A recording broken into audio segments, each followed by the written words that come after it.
Chapter 35. The moral of the story is more important than the verity. Then it's verity. Sorry.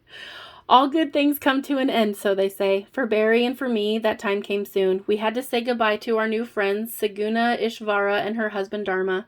We were also leaving James and Kama. I have found my home, James said plainly with a peace that passes understanding. Yes, I agree, you have. I approached Kama and hugged her tightly. She leaned down and kissed her, and I kissed her soft cheek. You are a lovely girl, Kama. Please take care of our James. We love him too, you know. Yes, Ruby Chambers, she said. I will surround him with my love and keep him safe and warm. Keep him out of the Caribbean Sea, for heaven's sake, Barry quipped. He nearly died last time. Barry hugged Kama, and they laughed together. Shaking James' hand, Barry was serious. You've changed our lives for the better, James. Your Hapkido teachings will live on through us and through others that you have taught. The world is a better place thanks to you. Thank you, Barry. It means a lot to hear it. James turned to look at me, and I said, You found your reward, my friend. Embrace it. I gently kissed his cheek. Yes, James said as he held Kama close to his body. Barry and I climbed into the Falcon with Ken and Sari.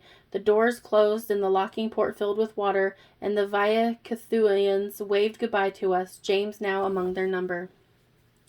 Flying out of the water, we shot up and over the Gulf of Mexico, across Texas, and into the Rocky Mountain Range. It was nighttime in our hometown when the Falcon touched down in our lawn. You couldn't do this at high noon and make a real splash in our town? I asked Sari. We could be celebrities. Even if it was on the 6 o'clock news, no one would believe it, Ken said. We live in an unbelieving world, disenchanted. Well, we knew that was true. Ken, Barry said, we've enjoyed our time with you. This journey was your doing, and we would never have met the Alkeans or the Via Cthusians without your prodding. It was your sense of adventure that got us off the couch and into the world.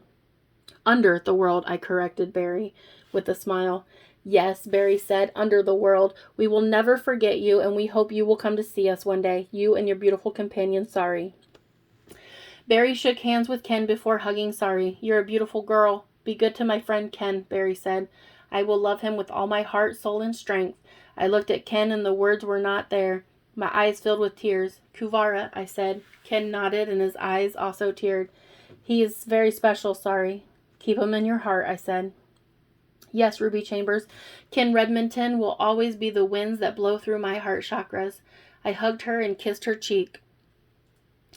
Leaving us on our back lawn in the middle of a chilly night, Ken and Sari took off without a sound, flying over the mountains and valleys, oceans and continents to their secret home in the Himalayas.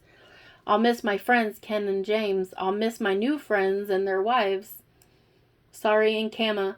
But I'm content to know that they have found their true love. God works in mysterious ways. Standing in my empty home in the middle of a dark night, I looked at the photo on the wall of Fritz as a teenager with freckles and bad hair, and I thought, this is my paradise. I turned to Barrington Duval Chambers and said, You are my one true love, darling companion, and this is my nirvana. I thought of my father and realized that dreams had stopped. I was at peace with my father and was free to begin a new life. I thought of Alika. It would be his nirvana, his heaven on earth.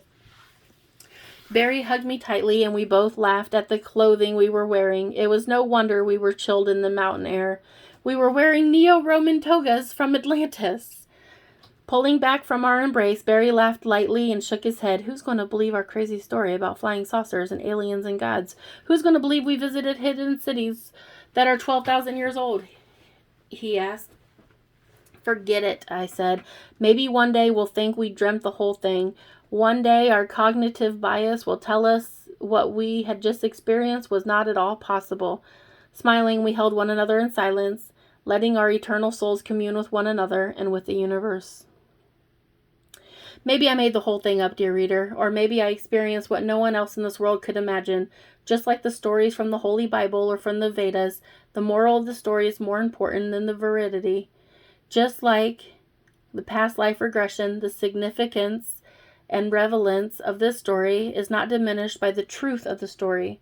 When asked what I learned from all these experiences, I say that Lord Kuvera put it best.